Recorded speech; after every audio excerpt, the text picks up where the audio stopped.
The Fiend made his successful and epic debut at Summerslam last night, and I loved it. The match was very short, but it's all it needed to be. It was a moment in time that will stand the test of time.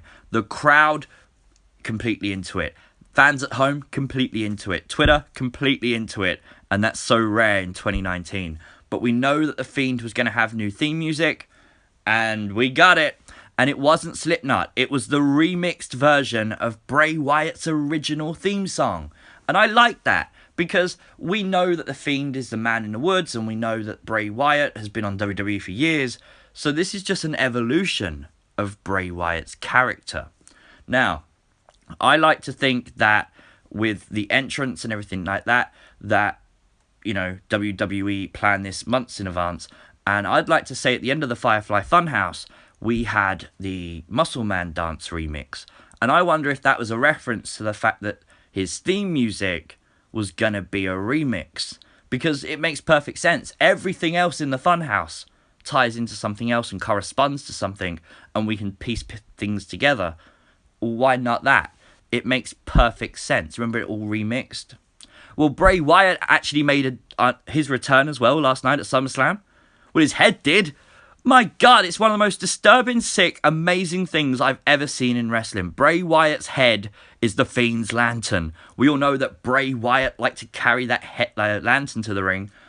Well, the Fiend does as well, but this time it is Bray Wyatt's head, and I loved it. It looks amazing. This thing just absolutely incredible. Mattel, I feel sorry for you when you're going to make this into an action figure form, because that is brilliant. But there was a lot of similarities between The Fiend and Bray Wyatt. Now, yes, we know they're the same person, but the character is slightly different. Now, the biggest one was the fact that the entrance was Bray Wyatt's entrance. It's exactly how Bray Wyatt would make his entrance to the ring, just darker, more sinister. I loved it. Corey Graves actually said that the only person he can really sort of relate The Fiend to was The Undertaker, and I completely agree with that. There was also more similarities. Bray Wyatt, obviously his finishing move was Sister Abigail. The Fiend tried to hit Sister Abigail, but Finn Balor countered.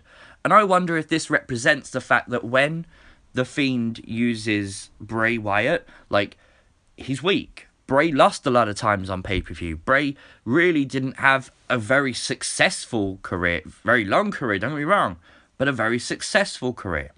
So, in that respect, The Fiend is power. The Fiend, we know that The Fiend represents power. So why would you go back to something else that you already know when you've learnt this darkness and this edgier, more powerful way of life?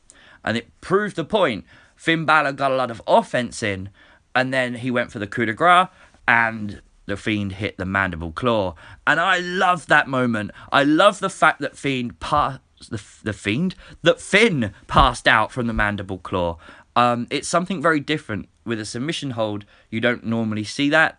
Yes, Finn could tap out, but he didn't. He passed out, and the Fiend was able to get the 3 count full. And we heard Foley on the kickoff show say this was a nerve hold, and it's meant to render the opponent unconscious. And that's exactly what it did. And it's almost like this edgy, darker version of Bray Wyatt has got this edgier, darker finishing move that he can lock on you from anywhere, and there's nothing you're going to do. And I love that. And tonight on Raw, I'm watching the entire show. I want to see what's next for Bray Wyatt. I want to see what's next for The Fiend. And that's exactly how I should feel the day after a pay-per-view, especially when a big character like The Fiend debuts. But let me know your thoughts, as you always do, in the comment section below. Don't forget to like this video, share it on social media, subscribe to the channel if you're new. See you next time.